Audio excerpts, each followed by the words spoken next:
Okay. Welcome to the first episode of the Baklavva Nation podcast. I'm your primary co-host, Asad. And I'm your secondary co-host, Alex.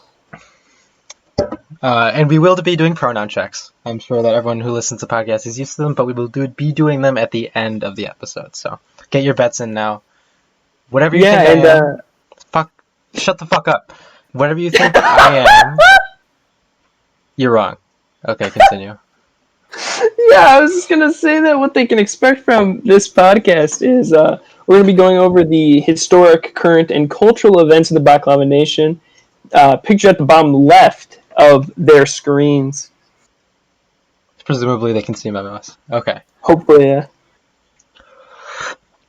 So today's first episode will be about Kosovo, the recent Kosovo-Serbia deal. A little bit old, perhaps.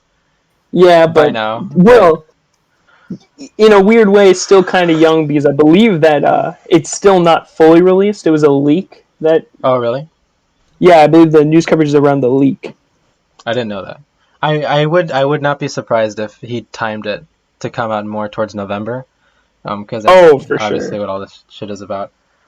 Yeah, but and Alex, we'll get more into that. Give us a rundown to begin with of the timeline of events here.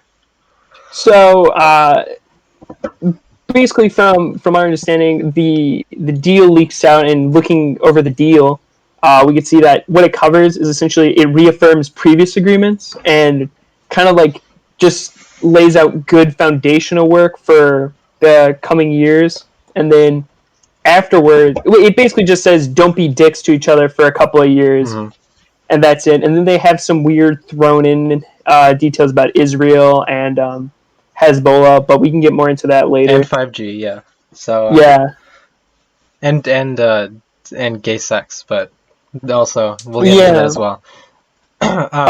So first of all, if you don't know what Kosovo is, fuck you. Second of all, get over it. Yeah, that's not going to be funny.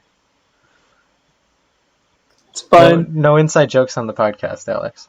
Oh, my bad. Inside jokes are only for 3 people podcasts. That's true, because then a third person can be confused for the audience. Exactly. Okay, so basically, I mean, to give a rundown, I guess we might as well. Declaration of Independence, 2008. Border clashes, 2011 to 2013. Basically, I think, yeah, that's the impression it's made in our Western minds.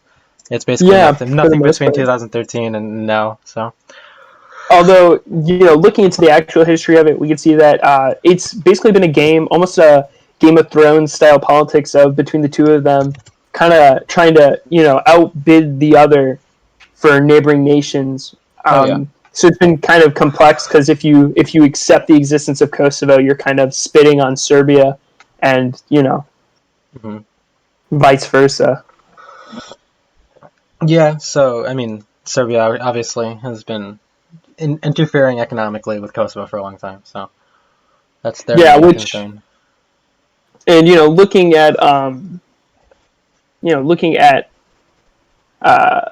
what Serbia has also done to, in terms of other things, looking at international organizations and stuff. Not only is it influencing, like Serbia attempting to block Kosovo from entering things like NATO or the EU, the entire issue also blocks Serbia from the NATO and EU, which is kind of putting the pressure on Serbia to, let loose and let Kosovo, exist. Yeah, the EU stipulation that countries with other border conflicts and neighboring nations issues is basically created for the Balkans. But, of course, some nations got to get in before. Yeah. So obviously, I mean, an issue very near and dear to your heart, the Macedonia name deal, another example of that. Primary example. And almost connected to it, too, because Serbia's acknowledgement of Macedonia's name was connected to Macedonia's acknowledgement or lack thereof of Kosovo. Essentially, Macedonia would acknowledge Kosovo, and Serbia would be like, well, we also kind of hold the reins on your church and whether or not your church will be recognized. Yeah. So maybe, know your place. That is part of this agreement now. Actually, it's both sides are obligated to to enforce the court decisions of the Serbian Orthodox autocephaly. Yeah. So, which, I mean, I guess real quick before we get too far into talking about specific details of the agreement, just general without getting into anything specific, your general opinion of the agreement. Do you think it's a good, positive, a nothing agreement? well, my opinion doesn't Trump matter at a all, hero? but it's basically, well, it's a little bit more than a nothing agreement, I think, and just on the terms of between Serbia and Kosovo, without disregarding some of the more external concerns. I think it is a little bit more but it's basically like a time restrained agreement. Like this could either either this continues for a while, and this actually has force, but it could also, like, if Trump loses, just like vanish. So yeah, I think that's because we don't want to get into that. Well, I mean, we might as well get into that extremely quickly after you say your 2 cents, but it's basically tied to the election, so the 2020 election. But you give your opinion then. Yeah, my opinion is I agree with you that, like, we can't know for certain whether or not this agreement's going to last, but I think that if it does last, or if it does set a precedent, that this is really positive. I don't know if it will set a precedent because, admittedly, it clearly makes Serbia concede more than Kosovo. They're kind of weird. Yeah. Obviously, I think that Serbia in the end is going to have to concede more than Kosovo for anything to move forward. I don't know if Serbia's government will permit the gears to keep turning. I do think one of the weird things, but things that should be expected, are things we'll get into more later, where it's third party issues where you could tell the U.S. was like, I might as well just get this done now while I have everyone here. Yeah. Which I think, looking into the internet and people's reactions, I think that is the main issue people have with the agreement, not the actual content revolving Kosovo or Serbia. It's mostly just the weird third party stuff. Yeah, basically, unless you're Serbian, online. Yeah, I try to avoid that. Well, okay, they're are they in the sphere? They're adjacent, so we don't want to exclude them entirely. There are good Serbians. It's just, and this goes for anyone in the Baklavva nation. I mean, anyone in that area, the national, tensions when they rise, you just don't want to get involved. Yeah. It's much more proactive. Just like read about these issues from the point of view of their neighbors and not the directly involved parties.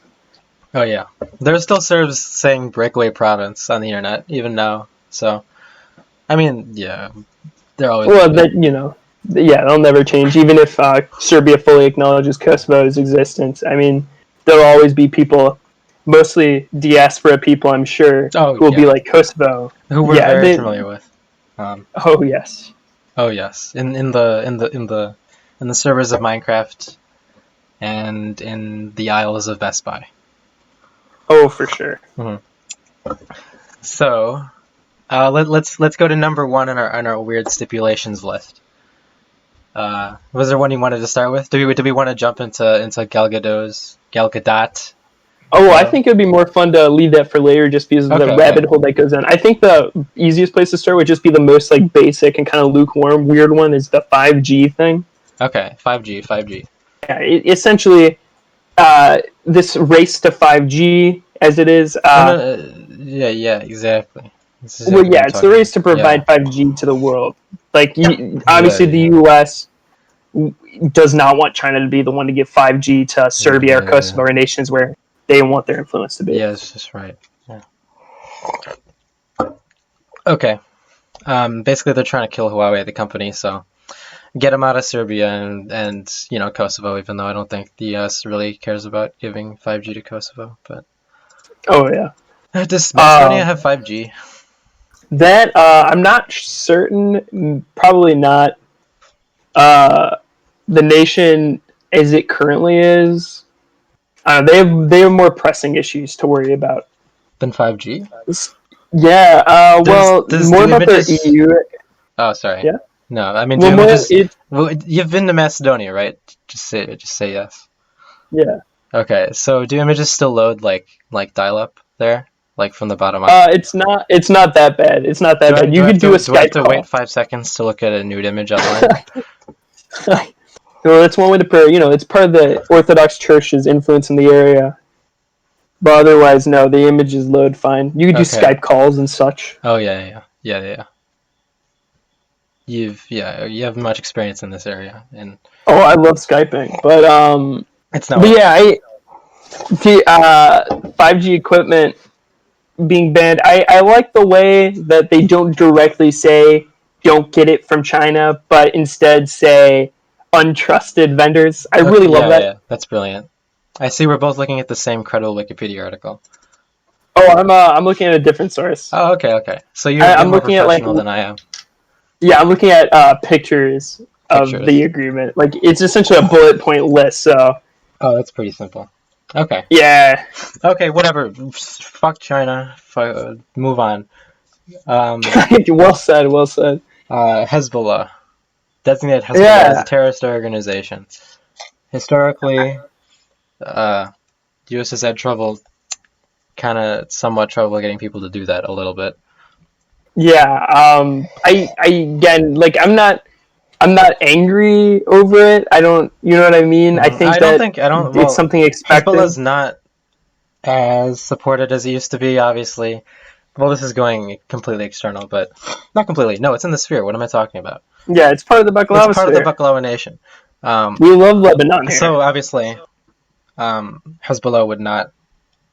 It'd be much more difficult to get people to hate Hezbollah when they, stopped Israel from invading Lebanon, or successfully resisted them. But now that they're embroiled in the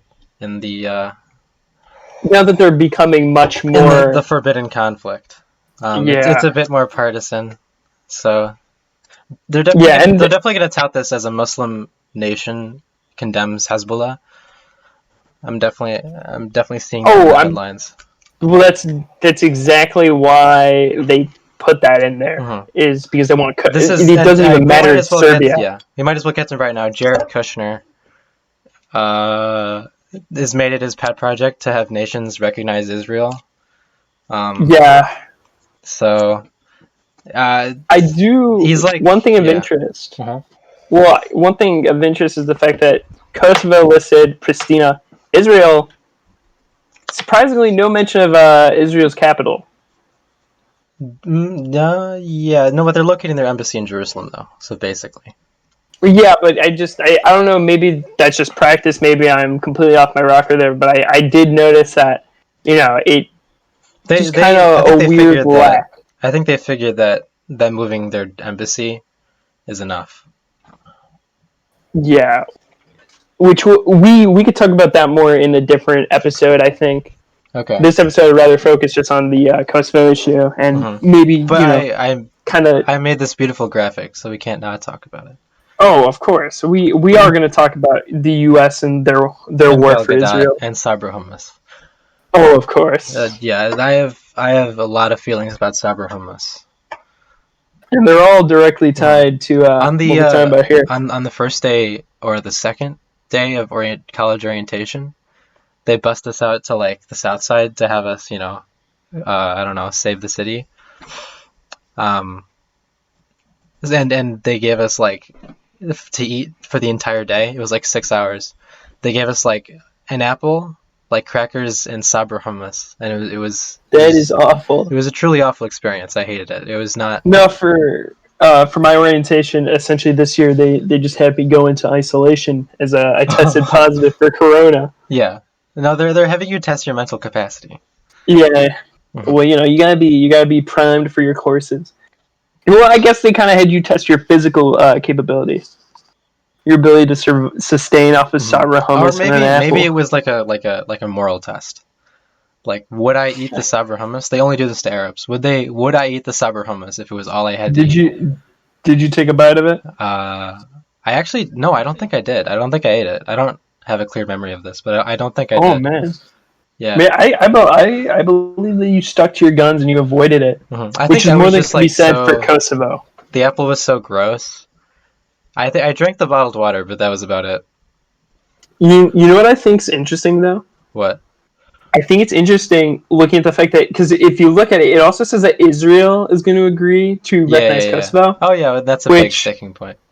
Yeah, which is big just for the fact that Israel's leader, to put it lightly, he's very conservative. And we're not going to talk too much about Bibi, but yeah.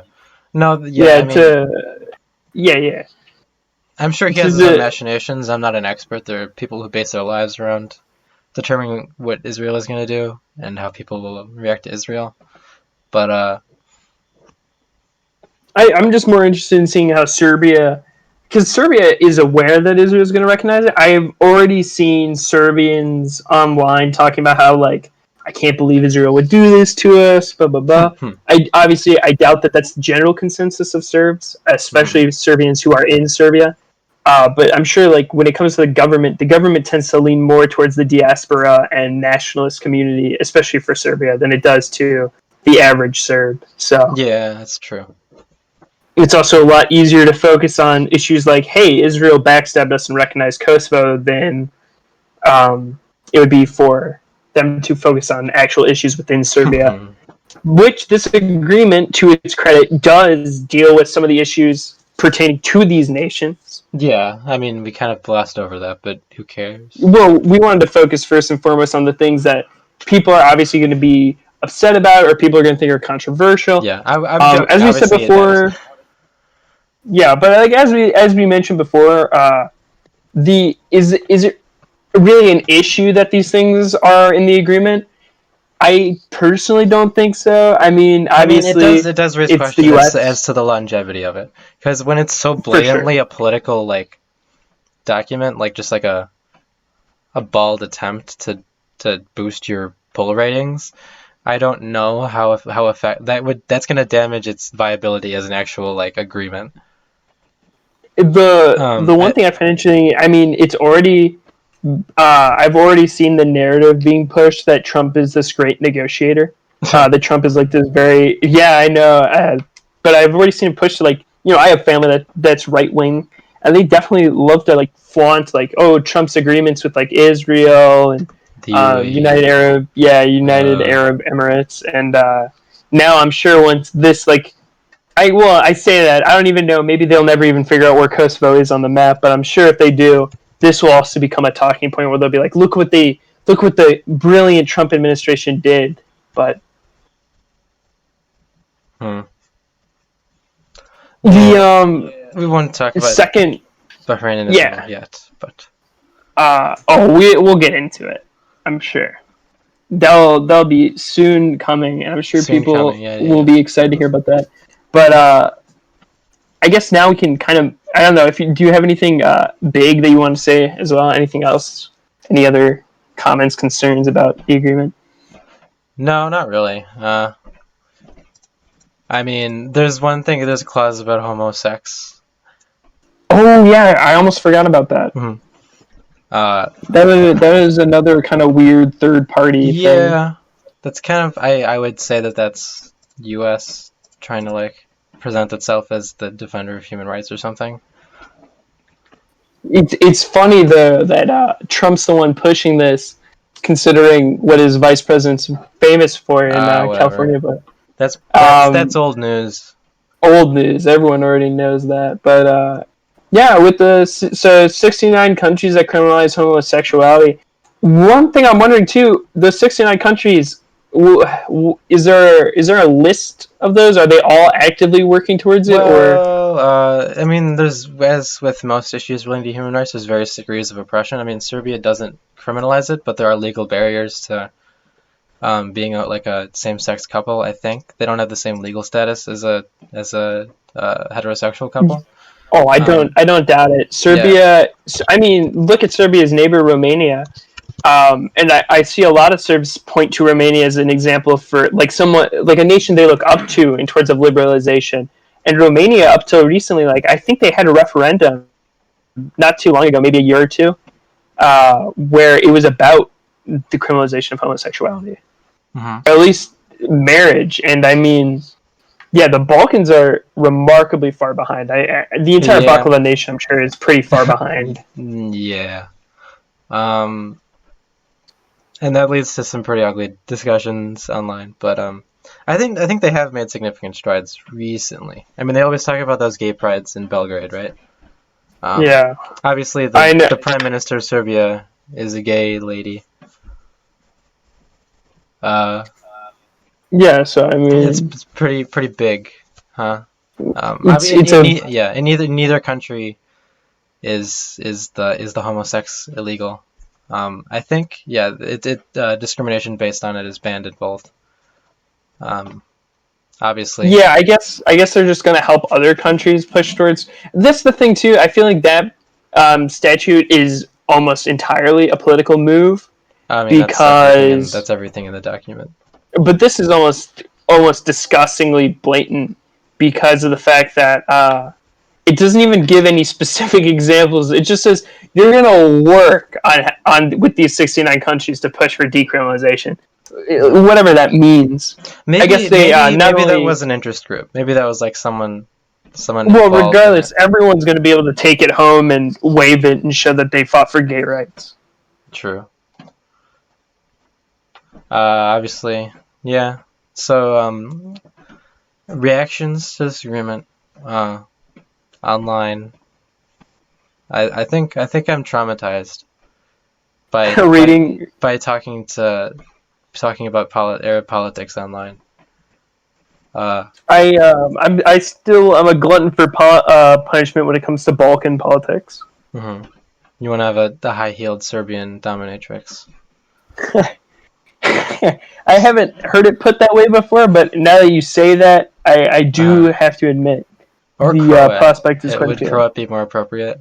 Croat, I wouldn't want to be dominated by a Croat. I would rather be coddled by a Croat. Okay, where does that come from? We'll get more into that in a later episode. Oh, okay. Okay. I don't know what that means. And we'll find out. Okay. But going on, kind of moving on past the negative. Well, I guess we're talking about responses online. The main thing I've seen is people aren't even really talking about the content of the agreement so much as they are. I mean, most of the time they're just saying. Yeah, it's mostly just complaining like America's sticking its nose, and yes, but at the same time, what did you expect? I mean, it's the U.S. brokering a deal. Well, also about the Israel part. I mean, obviously, when the countries, I mean, there are countries that don't officially recognize Israel and are its allies. I mean, Saudi Arabia. So, I mean, I wouldn't be surprised if Saudi Arabia recognized Israel sometime soon. Before the election, maybe. That might be too far. That might be a bit too far. But I mean, Bahrain recognized. I mean, this is obvious. This is obvious stuff. Everyone knows this. Yeah, Bahrain is basically a Saudi puppet state, and they recognized Israel. So that's basically telegraphing to the whole world. Yeah, so I don't know. I feel for these people who are annoyed that this sort of thing's in an agreement that is far removed, but I don't know what to tell them other than, yeah, that's tough, but that's what we expected. Like you said before, it's likely to stand because Mr. Joe Biden's not going to meddle with an agreement that benefits Israel. Well, especially if Trump succeeds in pushing this narrative that this agreement is like an example of good foreign policy, which I wouldn't be shocked. I mean, America loves Israel. Both sides tend to agree, like, Israel good. So... Yeah, and Mrs. Harris, big fan. She's a big fan. But I guess going on beyond these reactions to the parts of the agreement that are a little bit further out there, talking down about the things that are clearly, just there to get brownie points with the American population. Let's look at the actual bread and butter of the agreement, the stuff that really correlates with the parties involved. Okay. The economic normalization bits. One of the big things I noticed was the mention of the mini EU zone between Serbia, Albania, and North Macedonia. Yeah. Mini Schengen. I think that one's actually I think that's I remember that being announced in 2019. It was one of the things that Macedonia's prime minister was actually very proud of, and it makes sense for that agreement. I mean, these are three nations, now four, that aren't in the EU, so this helps them a lot. Kosovo being in, I feel like that Kosovo, I'm sure, was a huge sore thumb during the negotiations for this agreement between the three nations. Mm-hmm. I'm sure that it would have fallen apart if this corollary wasn't added to the agreement. I mean, I gotta say, this is probably like the biggest, in my opinion at least, probably the biggest thing of this agreement is Kosovo being part of this mini Schengen It's zone. interesting, yeah, because it's interesting where these political affiliations seem to overlap and contradict. Obviously, Serbia is very pro Trump, Mr. Trump man. Usually, pro EU countries tend to have a negative view of him. Countries that lean less towards Euroscepticism or hard like far right Euroscepticism tend to negatively view him. Or wait, did I say that wrong? If you're a far right Eurosceptic, you tend to like Mr. Trump. Yeah, no, you said that right. Okay. So obviously, Serbia liking Trump and also trying to leverage itself into greater EU standing is a bit of a contradiction. Yeah, but at the same time, I think Trump likes to push the narrative of being anti-EU. I think it works well for him and his allies. But if you look at these leaders, I mean, look at the Brexit people. They're still trying to negotiate. They all want a good deal because they realize saying you hate the EU sells really well, but leaving the EU does not do well. Also, being founded by a Nazi tends to help your political party a lot. That's true. Mm-hmm. But yeah, I mean, yeah, it's not shocking, that part of the agreement, but it's huge. I think that genuinely will promote economic well-being between the two nations and Albania and North Macedonia, and it also promotes good relations. I mean, Albania and North Macedonia, they both recognize Kosovo. It's not shocking. One of them is an Albanian nation. The other one has a sizable Albanian minority. Oh, yes, that's something to talk about. He was like, I think the Albanian the leader of the largest Albanian party had said something about it. I don't remember. Do you know this? I do know about that. I don't know what he said on the agreement. I'm sure he supported it. I mean, he is corroborating with Zaev. They have an agreement currently where I believe the last few months, or maybe even the last year, of Zaev's government, it's actually going to be an Albanian prime minister is going to ascend.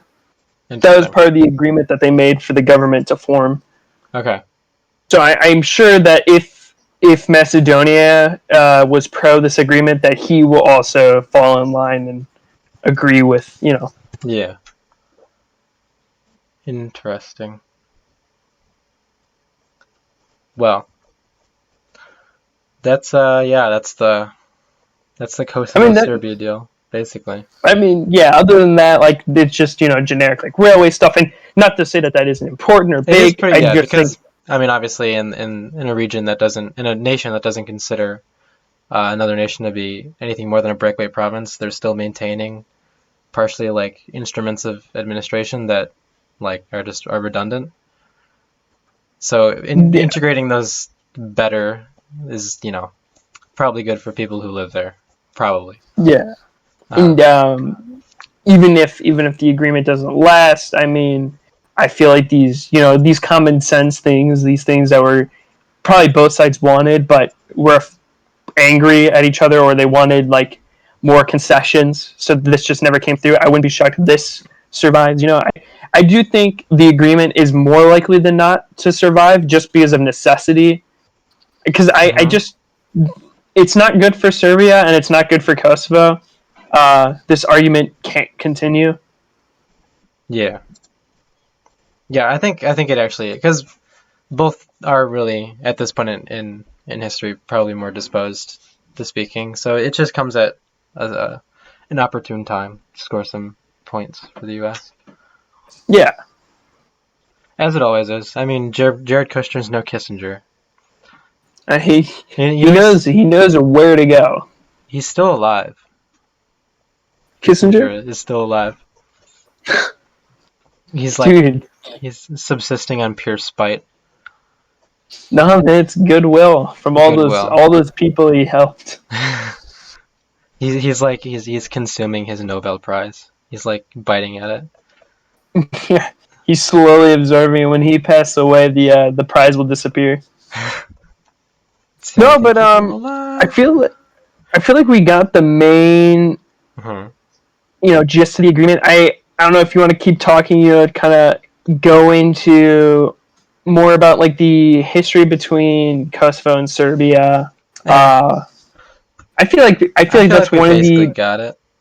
Yeah, we got most of the more intricate stuff. I feel like the general gist of the argument is pretty much out there. I feel like it's one of the most, not to say generic to, devalue the conflict, because obviously it does affect people and it's very, it's ever present. But it's like, the most generic argument in the Baklavva sphere there is. I feel like everyone kind of knows about it and has a good understanding, even more so than Israel-Palestine. Yeah. I feel like Kosovo has become a meme of unto itself. So, and we're not talking to the average American citizen, so I don't think we need to, to baby them and be like, Kosovo is this. Yeah. I think that's basically the we ran the course of the traditional historiography of this event, how it's been received, its longevity and such. Well, yeah. Alex, you have anything to say? I guess I could do a little quick rundown before we, head off to the close. Just a little overview of what we talked about. But we already did that. Well, I mean, we did, we talked about it, but we didn't say, just a quick recap and send them off. Okay. Essentially, Okay, you do that. People... Oh, I was just going to say that, essentially, our opinions are that the agreement clearly is, a puff piece for Trump, but it has, meat to it that probably will last, just because the people who, are going to deal with this need this. And even the people who are complaining about the agreement online, like Serbians, Kosovo, other people in the Baklavva sphere, their complaints aren't about the agreement itself. I feel like everyone agrees that the agreement is good. It's just, American interference, the weird Israel thing. Yeah. The, random homosexuality decriminalization just kind of felt out of place, but what can you do? Okay, yeah, that's basically everything.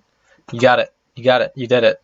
Congratulations. Oh, yeah, thank you. Okay, so, yeah. Yes. Yes. Okay, so thank you for listening to the Baklavva Nation podcast. Next week, we'll be talking about Yugoslav disco music. Yeah. Yeah. So hopefully, you want to plug your Twitter, Alex, before we leave? Oh, yeah. My first Twitter is going to be at Charlie the Calligrapher. That's not going to be it. I can't. You kind of put me on the spot there. I couldn't think of one. Okay. Well, you know what? I'll just we'll figure out one. I'll digitally insert like a text. No, just edit out. I'm just gonna put in my real one. I don't give a fuck. Oh, that's a terrible idea. I know. I'm gonna put in my real one. Okay, just put your Facebook on there then, huh? Why don't you? No, because then my family's gonna see it. If it's my Twitter, who cares? I'm gonna post this on your Facebook timeline. No, not the first one. The first one's gonna be bad. Okay, you're right. I'll do one that's really embarrassing. My actual Twitter is Koch and Ball. Is that true? Yeah. Do you want me to leave that in? Yeah, I'll do it. Okay, Koch and Ball. Okay. And on that note, we'll end. Koch and Ball. Koch and Ball, yeah. Hopefully you stick around with us. We're very excited to do this podcast. Obviously, a couple of technical difficulties, a couple of dry spots, but hopefully as we continue, we'll work it out, and as more news or more interesting topics come up, we'll be able to represent them to your pleasure. See ya.